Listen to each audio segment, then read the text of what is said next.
शारदीय नवरात्रि कब से शुरू है? घट स्थापन, कलश स्थापन किस दिन किया जाएगा? अष्टमी नवमी का व्रत कब धारण किया जाएगा? हवन आदि का कार्य कब किया जाएगा? महाअष्टमी का व्रत कब धारण किया जाएगा?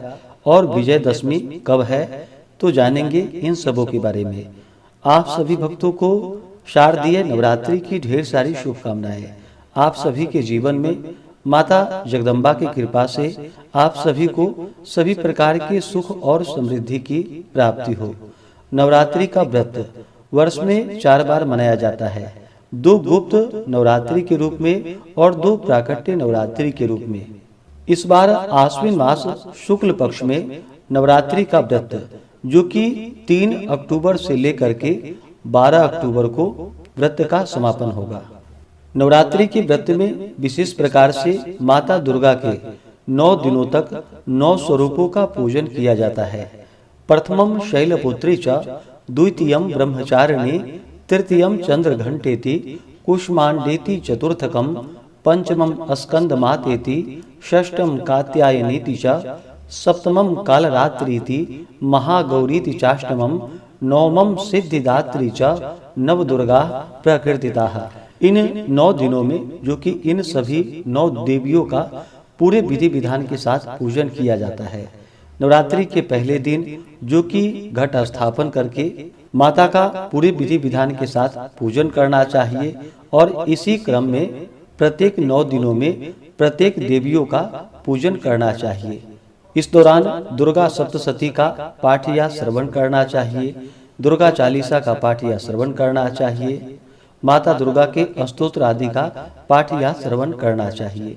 इससे माता दुर्गा अपने भक्तों के ऊपर अति प्रसन्न होती हैं, अपने भक्तों के सभी प्रकार के दुख व क्लेशों को दूर कर देती है तथा सभी प्रकार के मनोवांछित फल को प्रदान करती हैं। इस बार शारदीय नवरात्रि में घट स्थापन, कलश स्थापन, जो कि 3 अक्टूबर 2024 दिन गुरुवार को किया जाएगा।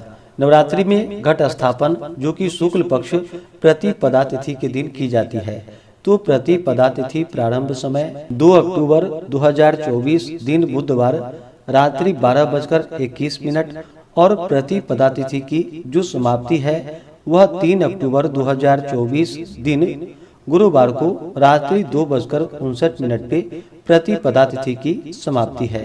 तो कलश स्थापन का कार्य 3 अक्टूबर को किया जाएगा।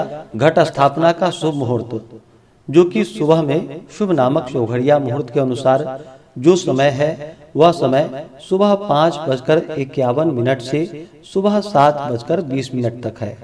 इस दिन अभिजीत मुहूर्त में घट स्थापन का विशेष महत्व माना गया है। तो अभिजीत मुहूर्त का जो समय होगा 3 अक्टूबर को, वह समय सुबह 11:23 से दोपहर 12:09 तक होगा। और अन्य मुहूर्तों में शुभ चौघड़िया मुहूर्त के अनुसार समय, जो कि चरण नामक शुभ चौघड़िया मुहूर्त सुबह 10:17 से सुबह 11:46 तक होगा। उसके बाद लाभ नामक शुभ चौघड़िया मुहूर्त सुबह 11:47 से दोपहर 1:15 तक होगा। उसके बाद शुभ नामक चौघड़िया मुहूर्त शाम 4:13 से शाम 5:42 तक होगा। लेकिन जहां तक हो सके कलश स्थापन का कार्य, जो कि सुबह के मुहूर्त में या आप अभिजीत मुहूर्त में ही संपन्न कर ले, तो बड़ा ही पुण्यफलदायी होगा। 3 अक्टूबर को राहु काल का समय, जो कि दोपहर 1:12 से दोपहर 2:40 तक होगा। राहु काल समय के दौरान कोई भी शुभ कार्य या नया कार्य नहीं करना चाहिए, यह लाभकारी नहीं होता है, इस बात का ध्यान रखें।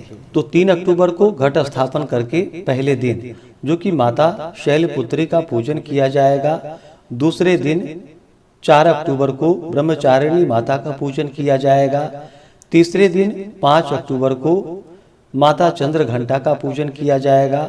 चौथे दिन 6 अक्टूबर को माता कुष्मांडा का पूजन किया जाएगा। 5वें दिन 7 अक्टूबर को स्कंद माता का पूजन किया जाएगा।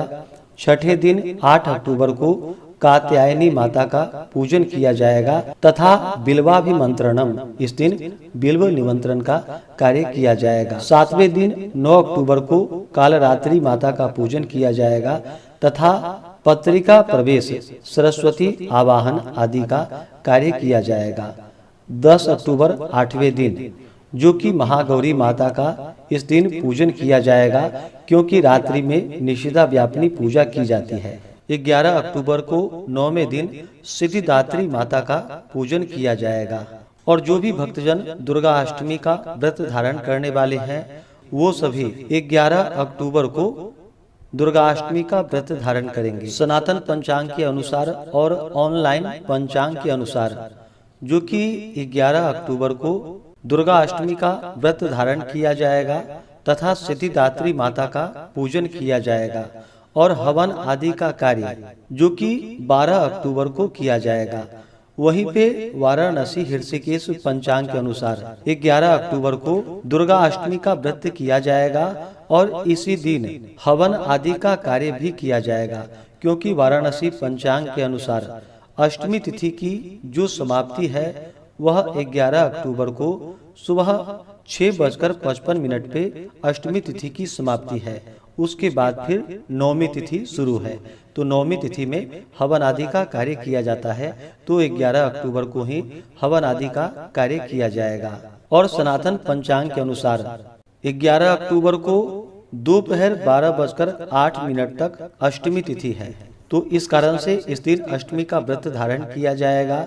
और अगले दिन जो कि 12 अक्टूबर को सुबह 10:59 तक नवमी तिथि है, तो सुबह 10:59 से पहले ही हवन आदि का कार्य संपन्न कर लेना चाहिए। उसके बाद आप दुर्गा विसर्जन का कार्य करेंगे। यह जो कि सनातन पंचांग और ऑनलाइन पंचांग के अनुसार समय है। और वाराणसी पंचांग के अनुसार जो कि 11 अक्टूबर को ही दुर्गाष्टमी का व्रत किया जाएगा और इसी दिन सुबह 7 बजे के बाद 11 अक्टूबर को हवन आदि का कार्य आप संपन्न कर सकते हैं। और 12 अक्टूबर को जो कि विजयदशमी है और दुर्गा विसर्जन आदि का कार्य किया जाएगा। जो भी कन्या पूजन करने वाले हों, कन्या भोजन कराने वाले हों, तो आप 11 अक्टूबर को इन कार्यों को करेंगे। जो भी भक्तजन नवरात्रि का व्रत धारण करने वाले हैं उन्हें नवरात्रि के 9 दिनों में जो कि शुद्ध और सात्विकता का पालन करना चाहिए। इस दौरान ब्रह्मचर्य का पालन करना चाहिए। व्रत के दौरान किसी के ऊपर क्रोध नहीं करनी चाहिए या अपने मन में किसी के प्रति ईर्षा या द्वेष का भाव नहीं लाना चाहिए।